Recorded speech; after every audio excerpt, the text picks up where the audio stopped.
Welcome to my channel. Subscribe and enjoy daily stories about cheating, revenge, and relationship advice. When I first moved into my small apartment, the sense of liberation was intoxicating.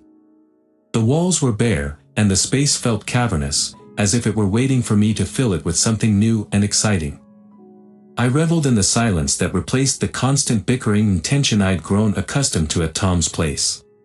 It was a chilly October evening when I unpacked the last box. As I looked around at the sparse furniture and blank walls, a strange mixture of exhilaration and unease gripped me. I had always dreamed of having my own space, and now that I had it, I wasn't sure what to do with it. The next morning, I wandered into the local gym, searching for a distraction from my thoughts. It was there I met Mike. He was leaning against the front desk, chatting with a few clients. His easy grin and warm handshake were instantly comforting. "Hey, welcome to the gym. I'm Mike, the resident trainer," he said, his voice carrying a friendly, reassuring tone. "Hi, I'm Emma. Just moved into the area," I replied, trying to mask my nervousness with a smile. "Great to meet you, Emma. Let me know if you need any help getting started or if you just want to chat." "Sometimes, talking to someone can be as good as a workout," he said, giving me a knowing look.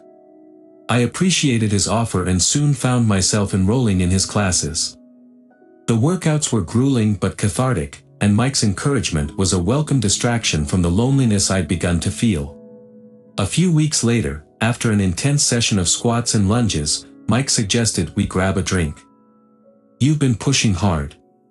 How about we cool down with a drink and some food?"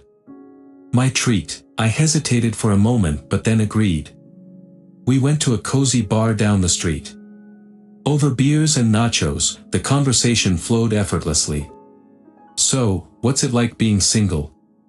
Mike asked, leaning back in his chair, his eyes genuinely curious.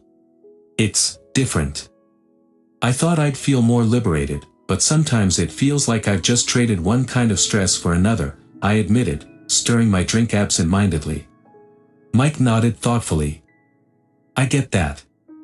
It's easy to think that freedom is the answer to everything, but sometimes it's just the beginning of a new set of challenges." His words resonated with me. We talked about everything from favorite movies to our childhoods, and I found myself laughing and enjoying the moment more than I had in a long time. When he leaned in to kiss me, it was both unexpected and thrilling.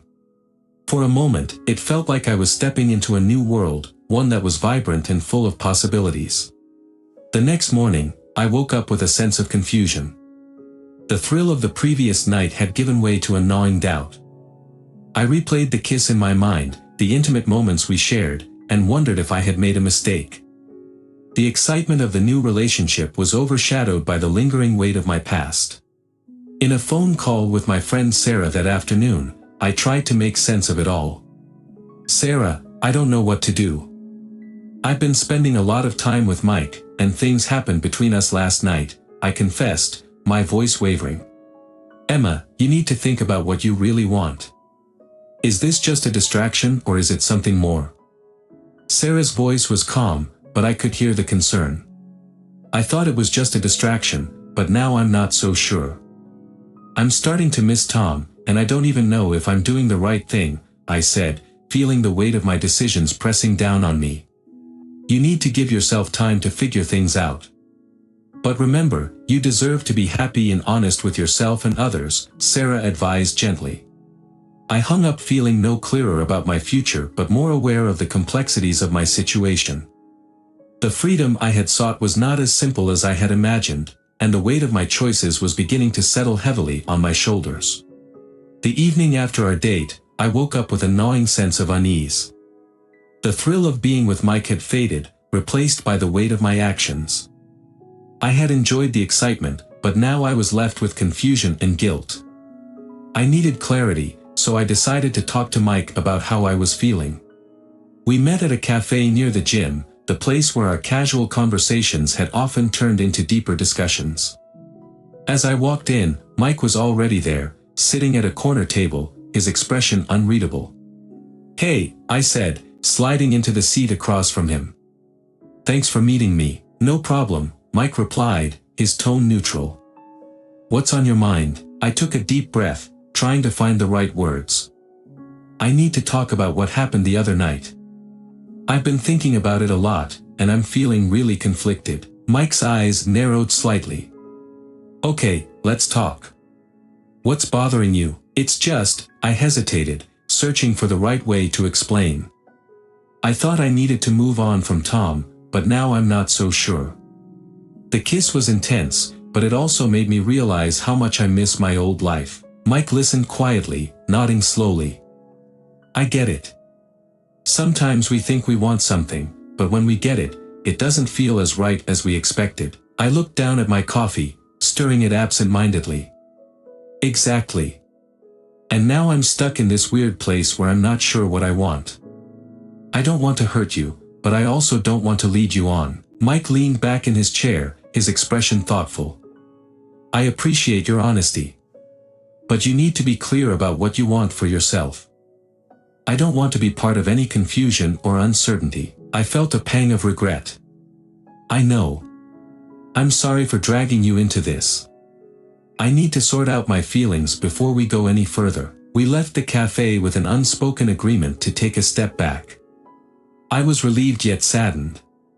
The clarity I sought was elusive, and the realization that I was the cause of my own confusion weighed heavily on me. That evening, my brother Alex called. He was in town and wanted to catch up. We met at a small park near my apartment, where we sat on a bench, the autumn leaves rustling around us. Hey, how's everything going? Alex asked, his tone casual but with an undercurrent of concern. It's complicated, I admitted, staring at the ground. Things with Mike are falling apart, and I'm starting to realize how much I miss Tom. Alex's brow furrowed. Actually, I heard something that might be relevant. Tom's been seeing someone else. I looked up, startled. What? Are you serious? Yeah, apparently he's been dating someone new for a few weeks now. I didn't know if you'd heard, Alex said, his tone sympathetic. I was stunned into silence. The thought of Tom moving on so quickly was both disheartening and eye-opening. I realized that while I was grappling with my own feelings, Tom had already begun to move forward with his life.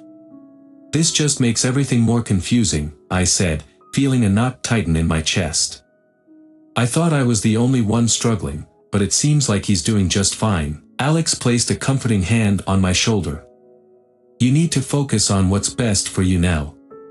If Tom is moving on, maybe it's time for you to really consider what you want and where you go from here. I nodded, feeling the weight of my choices more acutely than ever.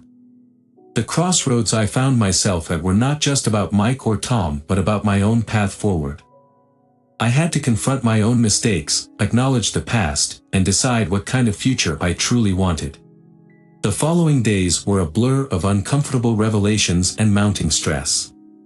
The reality of my situation hit harder than I had anticipated. News of my affair with Mike had somehow spread beyond my immediate circle, and the public scrutiny was relentless. The whispers and sideways glances I received from friends and acquaintances were a constant reminder of my mistakes. I met with my friend Claire for lunch one afternoon, hoping to find some solace. We chose a quiet cafe, hoping the calm environment would provide a reprieve from the chaos of my life. As we settled into a corner booth, Claire looked at me with concern. Emma, you look like you've been through the ringer, she said, her eyes soft with empathy. It's been rough, I admitted, stirring my coffee absent-mindedly. News of my affair with Mike got out, and now it feels like everyone's talking about it. I didn't expect things to get so messy. Claire's expression hardened with sympathy. I'm sorry. It must be really tough dealing with the fallout. How's Mike handling it? I sighed, feeling the weight of the question. Not well. Our relationship is deteriorating. He's been distant, and every conversation feels strained. I think the public scrutiny has pushed him away. Claire reached across the table, placing a comforting hand on mine. It sounds like you're carrying a lot of weight right now. Maybe it's time to take a step back and focus on what you really need to do to heal and move forward. I know, I said, feeling tears well up. I've been trying to handle everything on my own, but it's overwhelming. Later that week, I received a call from my brother Alex. His tone was serious, and I could tell he had something important to discuss. "Hey, Emma. I think you should come over. There's something you need to know," he said, his voice heavy with concern. I drove to his house, my mind racing with worry. When I arrived, Alex greeted me with a somber expression and led me to the living room. "What's going on?" I asked, anxiety creeping into my voice. Alex sat down, his face lined with frustration. "I've been hearing more about how your situation has affected Tom. Apparently, he's struggling with the public fallout, too. It's not just you who's been affected by this mess." I was taken aback. "Tom's struggling? I thought he was moving on just fine." Alex nodded. "He is, but the public scrutiny has taken a toll on him. It's not just about the relationship anymore, it's about the way people are talking and judging." I felt a pang of guilt. I didn't realize. I was so caught up in my own problems that I didn't stop to think about how this might be affecting him. Alex's gaze softened. "Emma, I know this is hard, but you need to acknowledge the impact of your actions on everyone involved. It's not just about fixing things with Mike or moving forward with your life. It's about addressing the consequences of your decisions." I sat in silence, absorbing his words. The weight of my actions was more profound than I had initially grasped. The realization that I had inadvertently caused pain to others, including Tom, hit me hard. As I prepared for my upcoming divorce proceedings and continued to seek therapy for my emotional turmoil, I found myself grappling with the full extent of my mistakes.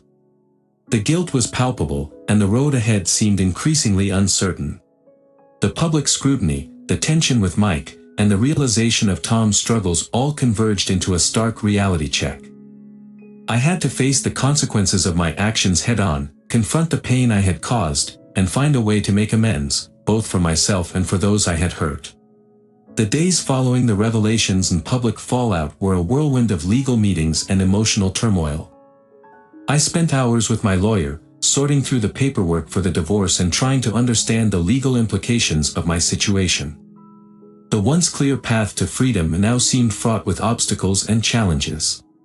One evening, after a particularly grueling day of legal consultations, I collapsed onto my couch, feeling the exhaustion in my bones. I reached out to my therapist, Dr. Morrison, for an emergency session, hoping for some clarity. When we spoke, Dr. Morrison's calm demeanor was a soothing balm. "Emma, it sounds like you're dealing with a lot of stress and guilt right now. It's important to give yourself space to process these emotions. You're facing the consequences of your actions, and that's part of the healing process." "I know, but it's overwhelming," I admitted, my voice trembling. "I feel like I've lost control over everything. My relationship with Mike is falling apart, and I'm struggling to make sense of my own choices." Dr. Morrison nodded understandingly. "It's natural to feel this way. The key now is to focus on what you can control. Start by setting small, manageable goals for yourself. Whether it's finding a new job, relocating, or simply taking time to heal, each step you take is a step towards rebuilding your life." Her words resonated with me, offering a glimmer of hope amidst the chaos. I decided it was time to make concrete plans for moving forward. I began researching new job opportunities and exploring potential places to relocate. The idea of starting fresh in a new environment was both daunting and exciting. A few weeks later, I had a conversation with Mike to discuss the future of our relationship. We met at a quiet park, a neutral ground where we could talk openly. "Mike, I wanted to talk about us," I said, taking a deep breath. "I know things have been difficult between us lately, and I need to be honest about where I'm at." Mike looked at me with a mixture of sadness and resolve. "I appreciate that, Emma. The truth is, the public scrutiny and the complications with your divorce have made it hard for me to continue in this relationship. I think it's best if we part ways." I nodded, feeling a lump in my throat. "I understand. I've been struggling to come to terms with everything, and I realize now that it's best for both of us to move on." Mike's expression softened slightly. I hope you find the clarity and peace you're searching for. I truly wish you the best. We parted ways with a sense of mutual understanding, though the pain of the separation was still palpable. The end of our relationship marked a significant turning point in my journey. In the weeks that followed, I focused on practical matters, such as finalizing my divorce and preparing for the move. The process was draining, but it gave me a sense of purpose and direction. I packed up my belongings with a mixture of nostalgia and anticipation. One evening, as I sat in my nearly empty apartment, I called my friend Claire to share my plans. "Claire, I've decided to move to a new city. I need a fresh start," I said, my voice tinged with both sadness and excitement. Claire's response was supportive. "That sounds like a big step, but I think it's a good idea. You need to give yourself a chance to heal and find a new path. I'm here for you, no matter what." "Thanks, Claire. Your support means a lot to me," I said, feeling a wave of gratitude. As I prepared to leave, I reflected on the journey that had brought me here. The road ahead was uncertain, but I was determined to face it with honesty and resilience. I knew that while I couldn't change the past, I could shape my future by learning from my mistakes and moving forward with a renewed sense of purpose. The fresh start I sought was not just about escaping the past, but about embracing the possibility of a new beginning. I was ready to face the challenges, rebuild my life, and find a way to make peace with my past while forging a path towards a brighter future.